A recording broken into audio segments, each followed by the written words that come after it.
티키타카, 내가 예민한 거야? 바쁘디 바쁜 현대사회 10분 안에 끝내는 썰풀이 시간, 스브스 프리미엄 팟캐스트 티키타카. 자, 오늘은 죽어도 꼰대는 되기 싫지만 왠지 모르게 불편한 마음을 달래는 시간, 내가 예민한 거야 시간입니다. 오늘도 제 곁에는 다은, 정은, 덕형 기자 나와 있습니다. 안녕하세요. 안녕하세요. 살다 보면 이거 혹시 나만 이렇게 느끼는 건가? 이런 생각이 들 때가 있죠. 다른 사람들이 봐도 그럴 만한 거였는지, 아니면 내가 좀 과민하게 반응한 건지 같이 살펴보겠습니다. 자, 오늘의 사연은요.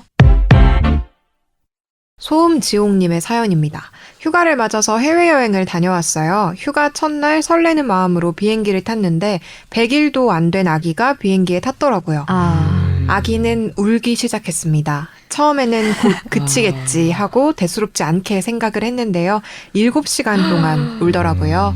비행시간 내내 괴로워서 죽을 뻔했어요. 도대체 왜 1년도 안 된 아기를 데리고 비행기를 타는 건가요? 피해를 입는 다른 사람들 생각은 안 하는 걸까요? 이사라거나 이민 같은 특별한 사정이 있는 경우라면 이해를 하겠지만 아기는 어차피 어려서 기억도 못할 텐데 추억을 만들겠다고 간다는 건 모순 아닌가요? 본인들조차고 다른 승객들에게 피해를 주는 게 불편한 저 예민한 건가요? 전 아닌 것 같아요. 저는 이제 저 애를 키우니까 비행기를 저희 애들이 이제 코로나 전까지 한 6살 때까지 비행기를 한 7번 탔거든요. 네. 그것도 미국을 왔다 갔다 많이 해서. 멀리 가는 거죠. 네, 그 비행기를 많이 탔고, 그래서 또 다른 아이들이 우는 것도 보는데, 예민하지 않습니다. 사실 비행기 안에서 굉장히 불편한 시간을 보내는데 거기에 또 소음까지 있으면은, 힘들죠. 네. 다행히 저희 애들은 비행기를 아기 때부터 타면서도 울진 않아가지고 그런데 항상 엄마들 마음은 조마조마합니다. 남한테 피해를 줄까봐. 근데 이게 제가 사실 최근에 겪었던 일이에요. 이제 네. 제주도에서 돌아오는 비행기를 탔는데 거기는 1시간밖에 안 되잖아요. 네. 근데 아기가 타자마자 1시간 내내 울더라고요. 근데 사실 그게 막 불편하진 않았는데 정말 안쓰러웠어요. 아기도 안쓰럽고 그 쩔쩔매는 부모도 안쓰럽고 그래서 사실 제주도 같은 경우에는 갈만할 수도 있을 것 같은데 7시간까지는 아니니까. 근데 이게 저랑 이제 같이 동행했던 친구랑은 이제 그런 얘기를 했죠. 우리는 한 3살까지는 데려오면 안 되겠다. 네. 그런 얘기를 나눴던 기억이 나요.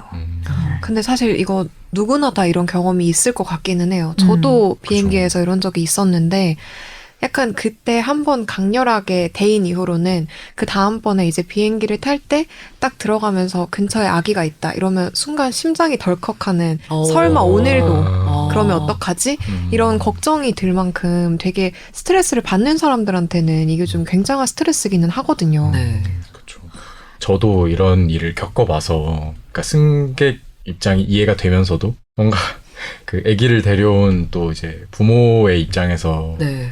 그 당연히 뭔가 누군가한테 피해를 주려고 데려온 마음은 아닐 텐데 그쵸. 같이 그냥 즐기려고 가족 다 같이 그런 마음이긴 할 텐데 또 좀 그러네요. 그래서 꼭 이제 뭐 여행을 하려는 경우도 있지만 꼭 필요해서 가야 되는 경우도 있어서 그 맘카페 같은 데는 그런 고민들이 많아요. 비행기를 타야 되는데 어떻게 하면 되냐. 그러면 이제 아이 같은 경우는 기압차 때문에 귀가 멍멍해서 우는 경우도 있고 여러 가지 이유가 있으니까 뭐 쪽쪽이를 물려라 라든지 아니면 이제 그 해롭지 않은 선에서 이렇게 타이레놀 같은 거 시럽 같은 거 약간 먹이면 조금 이제 잠을 잘 수 있게 뭐 그런 얘기까지도 나올 정도로 사실 데려가는 엄마 마음도 아까 얘기한 것처럼 굉장히 조마조마할 거고 그쵸. 뭐 간식을 돌리기도 한다고 하더라고요. 그렇죠. 주변에. 맞아요. 네. 그리고 이제 항공사에서는 아이 승객이 타면은 이제 뭐 색연필이랑 놀거리들 제공하기도 하고 그렇게 합니다. 진짜 이런 경우가 되면은 막 죄인이 되는 거니까 그냥 그 폐쇄된 공간 안에서. 그렇죠. 참 말할 수 없죠. 근데 이게 비행기 탑승 나이 제한 같은 거 사실 없는 거죠? 그렇죠. 신생아 때부터 탈 수는 있어요. 근데 생후 2개월에서 3개월 이후부터 탑승하는 걸 권장하고 있습니다. 네. 일단 국내선은 24개월 미만이면 탑승이 무료거든요. 그래서 그래요? 그래서 이제 그 전에 좀 아이를 데리고 추억을 만들려고 하는 학부모들도 커뮤니티나 이런 데서는 종종 보이기는 하더라고요. 맞아요. 24개월 전에 꼭 한번 타야 된다 이런 얘기 네. 많이 하죠. 무료니까. 근데 사실 이게 편안하지만은 않아요. 왜냐면 비행기는 무료지만 보호자 동반 좌석이어서 보호자 중 한 명이 계속 안고 타야 되고요. 그리고 국제선은 성인 요금에서 10%에 해당하는 요금을 내야 됩니다. 그리고 24개월 이상부터 만 13세 미만인 승객은 소화로 이제 할인된 요금을 내고 좌석 배정이나 수화물도 똑같이 이용할 수 있어요. 이런 일들이 많다 보니까 비행기에도 노키즈 존이 있다고 그런 얘기도 있더라고요. 네.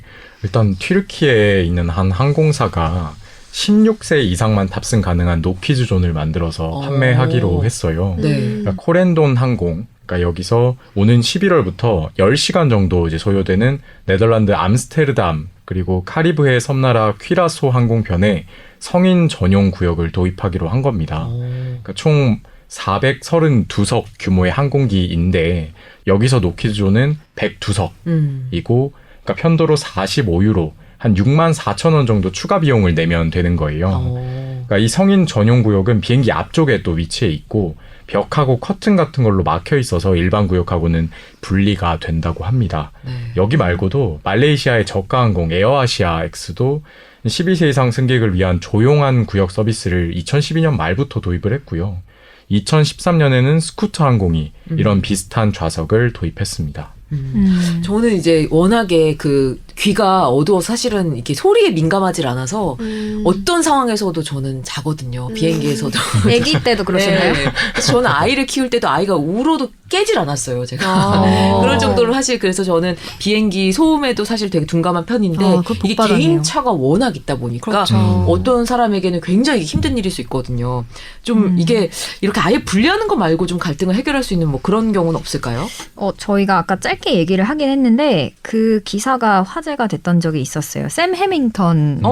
네. 그때 이제 17개월 된 아들과 부득이하게 같이 호주행 비행기를 탔는데 그때 주변 승객들에게 돌릴 사탕과 귀마개를 준비를 해서 일일이 다 돌렸다. 그리고 이제 거기에 편지를 또 썼는데 거기에는 이제 아이 이름과 함께 요새 말문이 트여서 제가 좀 시끄러울 수 있다. 착하게 타고 가도록 노력하겠다. 이렇게 약간 애교스럽게 쪽지를 써서 이제 부모가 네, 돌린 거죠. 근데 이제 샘 해밍턴이 이게 화제가 되니까 얘기를 했던 게 이런 선물을 준비한 데에 대해 샘 해밍턴은 아이 부모가 옆 승객들이 힘들어하는 것에 미안한 마음을 갖고 있다는 걸 표현을 하면 좀 더 서로를 좀 배려하는 여행이 될 수 있다라고 조언을 했습니다. 그러면서 또 이제 뭐 비행기에서 사실 이런 일들 되게 잦은데 많은 분들이 공감을 했었고요. 뭐 아기가 우는 데는 여러 가지 이유가 있겠지만 비행기에서는 특히 이륙하거나 착륙할 때 아기가 자지러질 듯이 운다면 대부분 귀가 아픈 경우가 많다라고 하더라고요. 네, 아기가 계속 운다면 침을 자주 삼키게 하는 게 도움이 될 수 있고 침을 억지로 삼키는 게 힘든 영유아의 경우에는 물을 자주 마시게 하거나 쪽쪽이 얘기하셨잖아요. 쪽쪽이나 아니면 사탕을 빨게 하는 방법도 효과가 있다라고 합니다. 이번 사연 놓고 여러 가지 이야기 나눠봤는데요. 다들 경험이 아마 있으실 거예요. 사연자분께 티키타카 크루들의 이야기를 좀 해드려야겠죠.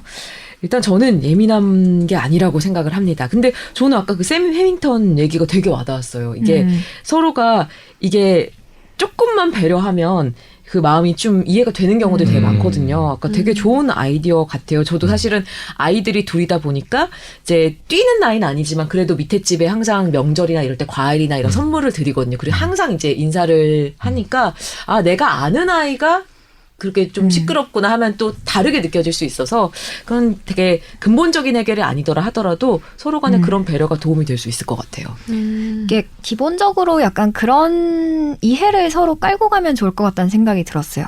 뭐 어느 부모가 사실 뭐 장거리 비행을 아기랑 하는 게 뭐 추억 쌓기만을 위한 건 아닐 가능성이 사실 높다라는 걸 서로 그냥 암암리에 암묵적으로 그렇게 믿어주면서도 또 그럼에도 추억을 쌓으려고 이제 영유아를 데려가는 경우는 사실 생각해보면은 그 아이를 위한 것보다는 조부모와 또 이제 부모와 그러니까 그런 그렇죠. 추억인 경우가 되게 많을 수 있다는 생각도 들었거든요.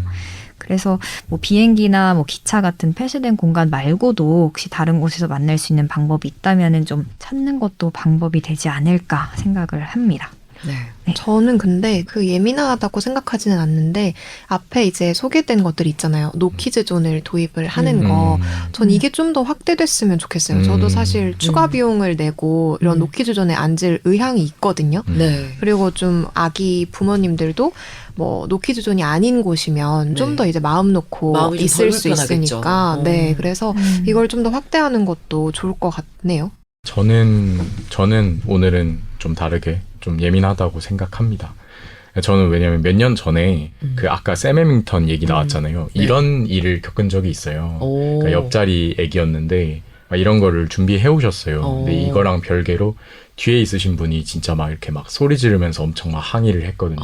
조금 지나서 아니 뭐 이렇게 뭐 개념 없이 뭐 애 데리고 와가지고 이렇게 주변 사람 막 이렇게 하는데, 그러니까 이분도 또 죄송하고 근데 당장 뭐 어떻게 해야 될지도 모르겠고 젊은 분 같았는데 여기 마음이 좀 아팠어요. 그러니까 저도 조용히 편안하게 가면은 좋았겠지만 더 좋았겠지만 더 파국으로 치닫는 이게 또 그분의 제가 모르는 또 사정이 있을 수도 있고 그분도 본인 스스로 이렇게 또 막 죄송해하고 하면은 조금 그냥 내가 감안하는 것도 같이 살아가는 방법이지 않을까 이런 생각 들고요. 방금 전에 또 다은 기자 얘기한 것처럼 그래서 애초에 그런 걸 좀 막을 수 있는 상품들 조금 더 확대해 나가는 것도 이런 갈등을 막을 수 있는 방법이 되겠다 뭐 그런 생각도 듭니다. 네. 자, 오늘도 사연 듣고 10분 동안 공감하면서 이야기 나눠봤습니다. 도움이 되셨기를 바라면서 내가 예민한 걸까? 다른 사람 의견도 좀 들어보고 싶다 하시면 사연을 보내주시면 되겠습니다. 저희가 소개해드리고요. 의견을 보태드리도록 하겠습니다. 지금까지 티키타카였습니다. 다음 시간에 또 만나요. 제발.